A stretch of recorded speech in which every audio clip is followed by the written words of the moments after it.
Hey everybody, Don Carr here, Summer NAMM 2019, Nashville, Tennessee. I'm with Stan Cody. We're at the Fender booth checking out the new Fender pedals. Stan, tell us what we got. Don, hey, 6 for this show. So there's a Compugilist, which is the compressor from the Bends combined with half of our Pugilist distortion pedal, great for mid-gain rock tones and rootsy kind of Americana type sounds. There's the Trapper, which is 2 different fuzzes, totally different than the Pelt fuzz. One of them is this really crazy gated thing, and one of them's more traditional octave fuzz kind of fuzz. The MTG-LA, another pedal we collaborated with our pal Bruce Egnator on. We love Bruce, continue to love Bruce, and he's great. It's another high voltage tube distortion pedal using our new old stock tubes that we have. This one's voiced a little more punchy in the lower mids, and it's got a slightly different flavor to the top end. It's a little more late 80s thrashy kind of voicing wise. There's the pour-over envelope filter. This is an analog envelope filter. It does low pass, band pass, high pass. Its unique thing is it's got a distortion circuit built in that you can turn on, so it makes it really complex, so it gets all kinds of cool sweeps. And then there's the reflecting pool, which is kind of like the mirror image marine layer delay and reverbs combined, but it's true stereo. It has a tap tempo. It's got true bypass. It's got modulation. It's got all the normal like shimmer and ambient space kinds of things. Some really cool gated reverb sounds. The delays are analog tape and digital. There's different quality levels. There's a random modulation in it, so it's really beautiful for chordal playing. So that's the reflecting pool. And then lastly is the strangest thing I've ever done, which is the Smolder, which is an acoustic distortion pedal. So it's a distortion pedal intended for acoustic players who play direct through a PA or an amp. And so it solves a bunch of problems that you would normally have when you just take a traditional distortion pedal and patch it between. So that's the 6. Wow, man, that is amazing. As usual, man, super functional stuff. Lots of deep features on these pedals, man. That's what's really cool. And man, I know you well enough to know that this stuff sounds good. Stan is a great guitar player for anybody who doesn't know, and so that's why he knows how to build pedals. Man, let's check these things out, shall we? Sounds good. You want to start with the Compugilist? Let's do.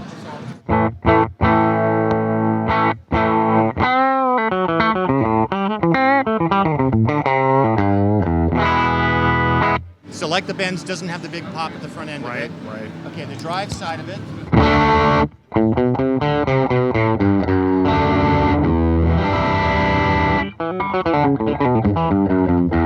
And then when you combine them, you can get really kind of cool Stonesy kinds of things.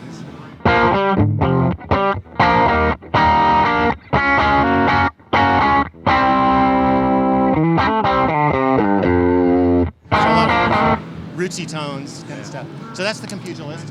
The Trapper, 2 sides to the Trapper. There's a pretty straight ahead octave fuzz.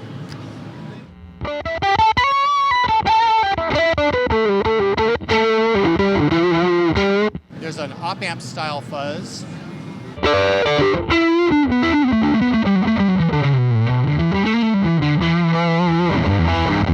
So then the gated fuzz side of it has a near infinite gain fuzz circuit combined with a really heavy duty noise gate. So yeah, play a little bit.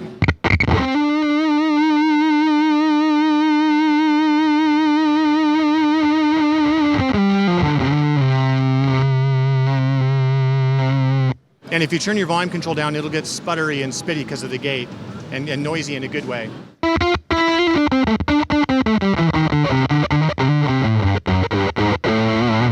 So you can foot switch between, like say, the octave side of it and that really sort of crazy, hold on to a note for days and days kind of thing. Wow. So that's the Trapper.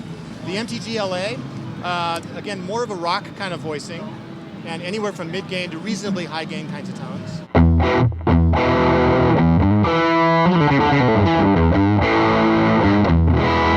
And because of the high voltage supply, if you turn down, it'll clean up in the way that an amp would. Yep. So it feels a lot like an amp. The same kind of boost that's on the MTG, so you can have more input gain, more drive, or more output level, or to any proportion. So that's the MTG-LA. The pour-over is an envelope filter. It's an analog envelope filter, and it's got a distortion circuit in it as well that you can get to. So like we'll start with just more of the traditional.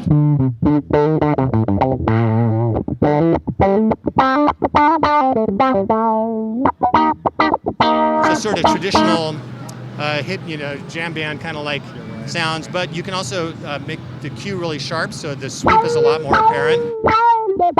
And when you kick the distortion on, it adds more complexity.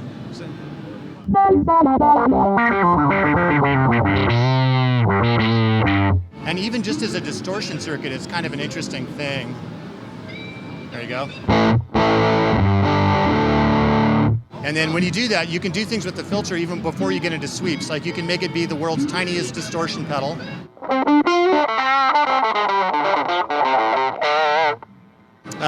And you can also get some fairly monstrous kinds of sounds out of it. So play like a low E thing or something.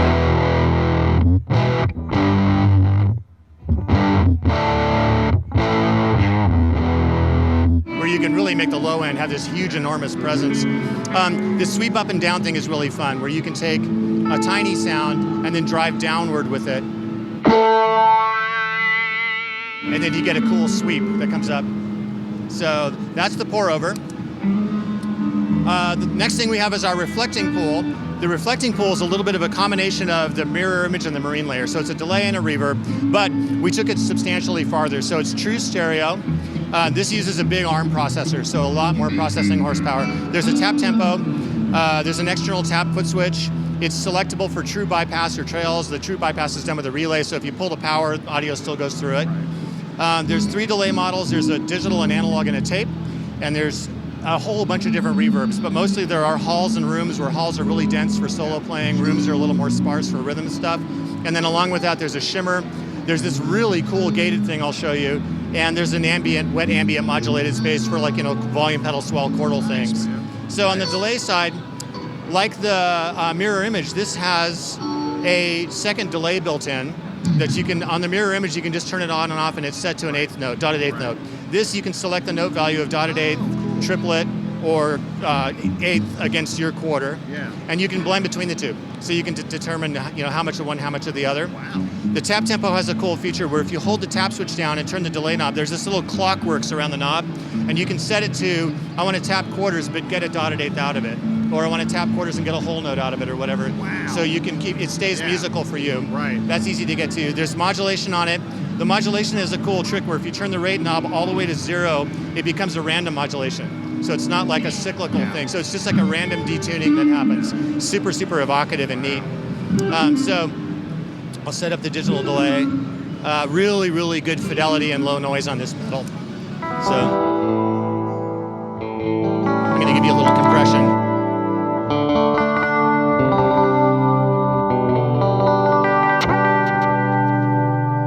And it'll do crazy runaway feedback stuff. So now, if you just do a quick check, so that's the quarter note, and here's a dotted eighth against that, and you can blend the two. So let's see, the modulation side, I'll exaggerate and show you the random thing.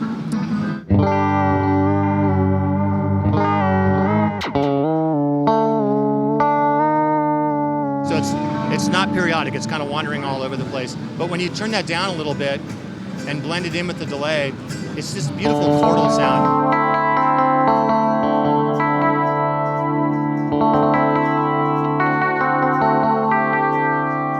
So each delay has 3 different quality levels from pristine to it's been in the garage too long kind of thing. On the reverb side, there are halls, and the halls are big and spacious and lush.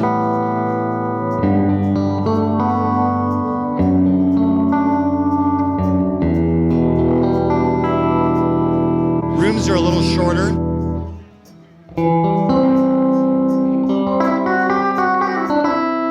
We're hearing a lot of it. And then, just like the previous iteration, there's a shimmer.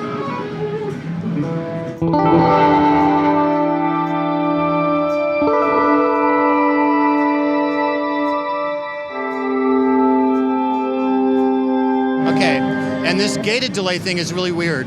Like if you play now, what's going to happen is the reverb tail is going to decay. If you just go like chick, it just decays sort of straight. If you set this parameter knob in the middle, the envelope turns into a square. So if you play now, so it goes and then kind of stops, right? If you continue though, it reverses. So you can kind of change it, tilting the shape of the envelope as you change it. It almost feels like a reverse gate at that point. Yeah. So it's somewhere, and you get every point in between. Yeah. Which is nice. And then the last special part is a modulated delay, which again, just for me, I love it for beautiful chord swells and stuff.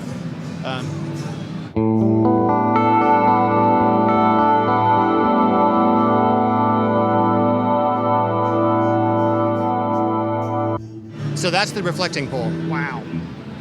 Okay, so the Smolder is one of the strangest things I've ever done. One of our people came up and said, hey, I do a lot of acoustic solo gigs, but I want to be able to kick on a distortion and get like a rock distortion sound with my acoustic guitar. But he's playing through an acoustic amp or a full-range PA system, so there's the tweeter thing. It's an acoustic guitar that doesn't sound like an electric guitar. My initial reaction, in my curmudgeonly way was, I don't think so. But then I got thinking about it, and there's a long list of problems to solve, but I eventually made a list and just kind of started knocking down the list. So inside this pedal, there's a circuit that will take the frequency response of a piezo-equipped acoustic guitar and kind of morph it into more of a magnetic pickup-like response. Oh, okay. Then there's a distortion circuit. Right. Then there's a mimic of a preamp channel from a deluxe. Then there's a mimic of a speaker. Then there's a mimic of a mic, all in one signal path. And then there's a mixer around that, so you can blend from that to blending from into the thing. So if you play, here's the straight sound of the acoustic, and I'll just kick on the distortion.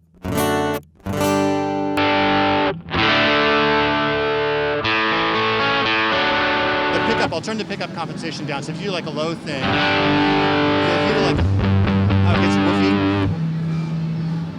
And then when you compensate for the shape of the pickup, then all of a sudden it gets to feel more like... What you would expect. Yeah. Yeah. So this is with the drive turned up all the way now. Yeah. But what you can do is neat is you can get some kind of medium gain drive sounds. And you can blend it. So here's the straight acoustic sound.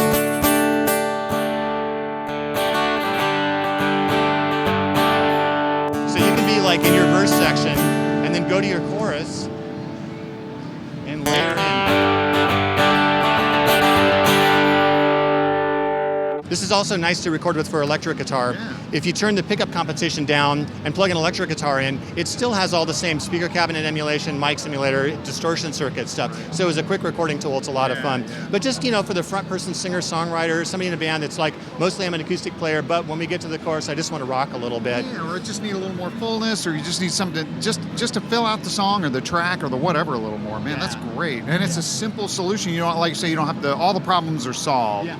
Yeah. And you're noticing, like, you're not getting a lot of feedback here. There's no noise gate in this. So it's not touching the dynamic performance of the guitar. It's all as a result of frequency shaping and making sure what bands the gain is in. Man. So, this is maybe one of the largest parts counts in any of the pedals that we have inside. There's a ridiculous amount of stuff in here. So that is the line. Wow, man, awesome stuff. Stan, thank you so much. Yeah. You are amazing as always. Well, thank you. And thank you for watching.